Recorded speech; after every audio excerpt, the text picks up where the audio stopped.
मैंने अपनी classes Teachmint पे शिफ्ट करी क्योंकि अपने सपने थोड़े बड़े हैं। मैं 8 साल से सोच रहा था कि अपने खुद के लेक्चर्स का एक पैकेज बनाऊं और टीचमेंट के लाइव क्लास रिकॉर्डिंग फीचर्स की वजह से लगभग 1 साल में हर टॉपिक का कोर्स बनके तैयार है। अब मेरे स्टूडेंट्स पुराने या मिस लेक्चर देख सकते हैं और जिन्हें चाहिए वो बस रिकॉर्डेड लेक्चर्स के पैकेज ले सकते हैं। गुप्ता ट्यूटोरियल्स ब्रांड बन रहा है, इसीलिए तो कहते हैं कि टीचमेंट पे टीचिंग आसान है। आज ही डाउनलोड करें टीचमेंट, इंडिया का नंबर 1 टीचिंग ऐप। हेलो दोस्तों, मैं रामदेव आप सभी का स्वागत करता हूं नॉलेज गुरुजी पर। जैसा कि आप सभी, मैं आपको क्वेश्चन आज करवाने वाला हूं हरियाणा जीके के, और जो क्वेश्चन आपके बार बार एग्ज़ाम में रिपीट हो रहे थे और वही क्वेश्चन मैं आज अभी आपको करवाने वाला हूं। और आने वाले एग्ज़ाम आपके जो भी है हरियाणा पुलिस SI, ग्राम सचिव, पटवारी, तो सभी के लिए महत्वपूर्ण क्वेश्चन रहेंगे। तो सबसे पहले 1 नंबर क्वेश्चन से शुरुआत करते हैं। रहबरे आजम किसे कहा जाता है? ठीक है, तो इसका ऑप्शन ए आपका सर छोटू राम करेक्ट रहेगा। सर छोटू राम को क्या है, रहबरे आजम कहा जाता है। ठीक है, नेक्स्ट क्वेश्चन पे लेके चलता हूँ मैं। हरियाणा की कौन सी नदी पर लखवार बांध है? ठीक है, लखवार बांध आपका ऑप्शन ए यमुना नदी पर रहेगा, यानी जो लखवार बांध है वो आपका यमुना नदी पर है। और शहीद भगत सिंह स्टेडियम हरियाणा के किस ज़िले में है? यानी शहीद भगत सिंह स्टेडियम है आपका सिरसा के अंदर। ऑप्शन ए करेक्ट इसका रहेगा। सुभाष चंद्र बोस पार्क किस ज़िले में है? सुभाष चंद्र बोस पार्क है अगर बात करें आप, तो ये आपका अम्बाला के अंदर रहेगा। सुभाष चंद्र बोस पार्क है वो आपका अम्बाला के अंदर रहेगा। गुरुद्वारा नाडा साहिब कहाँ स्थित है? तो गुरुद्वारा नाडा साहिब है वो आपका पंचकूला। ऑप्शन ए आपका करेक्ट रहेगा। और हरियाणा की सबसे प्राचीन बावड़ी कहाँ है? सबसे प्राचीन बावड़ी की अगर बात करें तो ऑप्शन बी नुहू, मेवात में आपकी सबसे प्राचीन जो आपकी बावड़ी है वो। और बावड़ियों का शहर आप सभी को पता है नारनौल को कहा जाता है। निम्न में से कौन सा नृत्य बजर भूमि से हरियाणा में आया है? तो ये आप देख सकते हैं बजर भूमि से हरियाणा में आया है, तो आपका रास नृत्य, यानी ऑप्शन ए आपका रास नृत्य है वो इसका करेक्ट आंसर रहेगा। चकोर पर्यटक स्थल किस जिले में है? चकोर आपका रहेगा रोहतक के अंदर। और रोहतक के अंदर आप सभी को पता होना चाहिए कि कौन कौन से आपके पर्यटक स्थल है। तो सबसे पहले तो अगर आप बात करें तो शीशे की मस्जिद है वो भी आपकी रोहतक के अंदर है।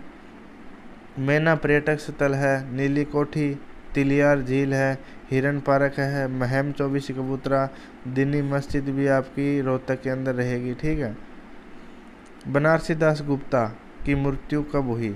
तो आपका ऑप्शन ए इसका करेक्ट रहेगा, यानी 2007 को बनारसी दास जो गुप्ता उनकी मृत्यु हुई थी 29 अगस्त 2007। ठीक है, 29 अगस्त 2007 ये आप याद रख सकते हैं। शाह विलायत का मकबरे की अगर बात करें तो ऑप्शन ए आपका महेंद्रगढ़ में रहेगा। और महेंद्रगढ़ में, और आप सभी को पता है, खनिज संसाधनों के लिए आपका जो महत्वपूर्ण स्थान रखता है वो आपका महेंद्रगढ़ है। महेंद्रगढ़ के अंदर सभी प्रकार के खनिज पाए जाते हैं। इमलोटा हनुमान मंदिर हरियाणा के किस जिले में? इमलोटा यानी ये आपका चरखी दादरी, ऑप्शन ए आपका करेक्ट रहेगा। इमलोटा जो हनुमान मंदिर है चरखी दादरी के, तो इसके अंदर आपकी कपूरी की पहाड़ी और हिलना का पत्थर जो कल्याणा गांव है, रंगीला हनुमान मंदिर और इमलोटा हनुमान मंदिर आपको मैंने बता दिया। तो चरखी दादरी इसका ऑप्शन ए करेक्ट रहेगा। खिजर खां का मकबरा सोनीपत में आप सभी को पता है कि आपकी जो एटलस साइकिल उद्योग है सबसे पुराना वो आपका सोनीपत के अंदर ही है। ठीक है, तो हरियाणा के किस जिले को सरस्वती नगर कहा जाता है? तो सरस्वती नगर की अगर बात करें तो ये आप देखते हैं हरियाणा के किस जिले को सरस्वती नगर कहा जाता है? तो ये आपका ऑप्शन बी यमुनानगर रहेगा। और द्रौपदी घाट, यानी द्रौपदी घाट हरियाणा में कहाँ पर स्थित है? द्रौपदी घाट आपका रहेगा पलवल, यानी द्रौपदी घाट है वो पलवल के अंदर आपका स्थित है। और इसमें आगे नेक्स्ट देख सकते हैं आप, मामा भांजा दरगाह हिंदू मुस्लिम एकता के लिए प्रसिद्ध है, वो हरियाणा में कहाँ पर स्थित है? तो वो आपकी सोनीपत है। ऑप्शन ए आपका करेक्ट रहेगा, सोनीपत के अंदर है। और कौन हरियाणा की फ्रेंडशिप फ्रेंडशिप पीक पर पहुंचने वाली यंगेस्ट माउंटेनियर बनी है, तो आपका ऑप्शन ए आपका जो अन्नू यादव है वो ऑप्शन करेक्ट रहेगा। और हरियाणा में क्या निम्न में से हरियाणा के किस जिले में सबसे कम ग्राम पंचायतें हैं, तो आपका ऑप्शन डी फरीदाबाद के अंदर आपकी सबसे कम ग्राम पंचायतें हैं। ऑप्शन जो आपका यही रहेगा करेक्ट, डी फरीदाबाद में सबसे कम ग्राम पंचायतें हैं। और हरियाणा में एकमात्र सदा नीरा नदी है, सदा नीरा, ठीक है। तो आप देख सकते हैं ऑप्शन सी यमुना आपका करेक्ट ऑप्शन रहेगा। घग्गर, और घग्गर का ही नाम हाकरा है, ठीक है। और मारकंडा ये आपकी नदी है, थोड़ा सी इसमें टाइपिंग मिस्टेक है। हरियाणा में 2021 में कितने वायु पतन है, ठीक है। ये क्वेश्चन आपका लेटेस्ट आया हुआ एग्जाम में, तो ऑप्शन है आपका 7, ठीक है। 7 कौन कौन से वो मैं आपको बता देता हूँ, कौन कौन से आप नोट कर सकते हैं। हिसार, भिवानी, गुरुग्राम, नारनौल, पिंजौर, करनाल और जींद का नरवाना, ठीक है। तो ये आपके 7 वायु पतन है हरियाणा में 2021 के अनुसार। निम्न में से हरियाणा में कौन सी घग्गर नदी की सहायक नदी है, ठीक है। घग्गर नदी की सहायक नदी की अगर बात करें तो ऑप्शन ए आपका है चौतांग नदी है, वो आपका करेक्ट रहेगा।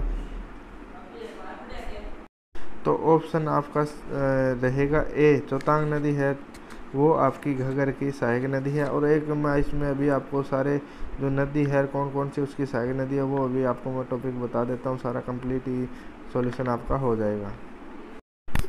तो सबसे पहले तो आपकी जो यमुना नदी है, तो आप सभी को पता होना चाहिए जो ये यमुना नदी है वो आपकी शिवालिक रेंज से नहीं निकलती। ये क्या काफ़ी बार क्वेश्चन पूछा जाता है कि कौन सी नदी निम्न में से शिवालिक रेंज से नहीं निकलती, तो आपका यमुना उसका जो आंसर है वो आपका सही रहता है।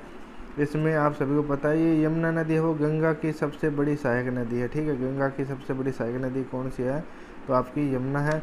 और ये आपकी जो नदी है वो यमुनानगर से प्रवेश करती है हरियाणा के अंदर, ठीक है। और सरस्वती नदी की अगर बात करें तो ये आपकी शिवालिक की पहाड़ियों से निकलती है, ठीक है, सरस्वती नदी जो आपकी है।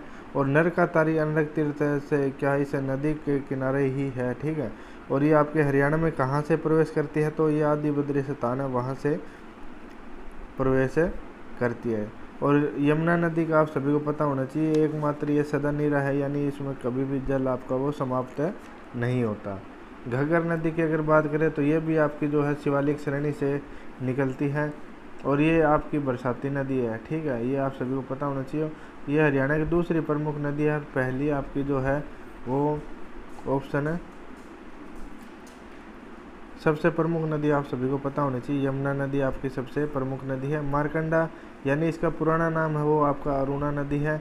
और इसकी जो प्रमुख नदी है आपकी रण, बेगना, टांगरी और नकटी नदी, यानी ये जो 4 मैंने बताई है रण, बेगना, टांगरी और नकटी नदी है वो आप सभी को पता होना चाहिए, क्योंकि बेगना नदी है वो आपके लेटेस्ट के एग्ज़ाम में पूछा गया था कि आपकी मारकंडा की प्रमुख सहायक नदी कौन सी है या बेगना आपकी सहायक नदी किसकी है, तो आप मारकंडा ये आप ध्यान रख सकते हैं।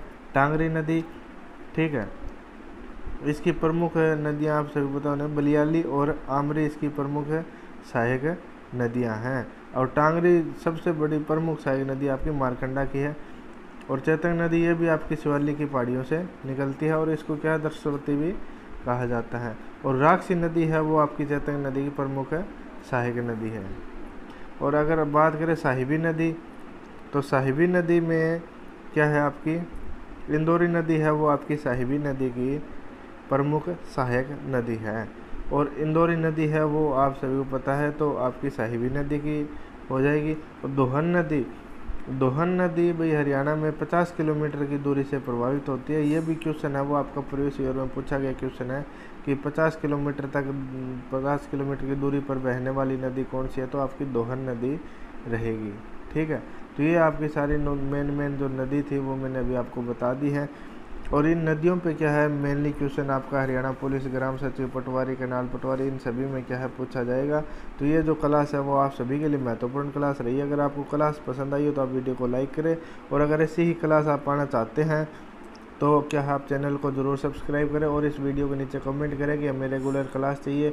अब क्या है, आगे अगर बढ़िया से आप वीडियो को ज़्यादा से ज़्यादा शेयर करते हैं और ज़्यादा से इसमें व्यू अच्छे आते हैं तो आपको क्या है, मैथ, रीजनिंग और बाकी जो सब्जेक्ट है उसकी भी धीरे धीरे तैयारी आपकी शुरू करवा दी जाएगी, अगर रिस्पॉन्स अच्छा रहा तो। ठीक है, ये जो अगर आपको क्लास अच्छी लगे तो आप वीडियो को ज़्यादा से ज़्यादा लाइक करें। धन्यवाद।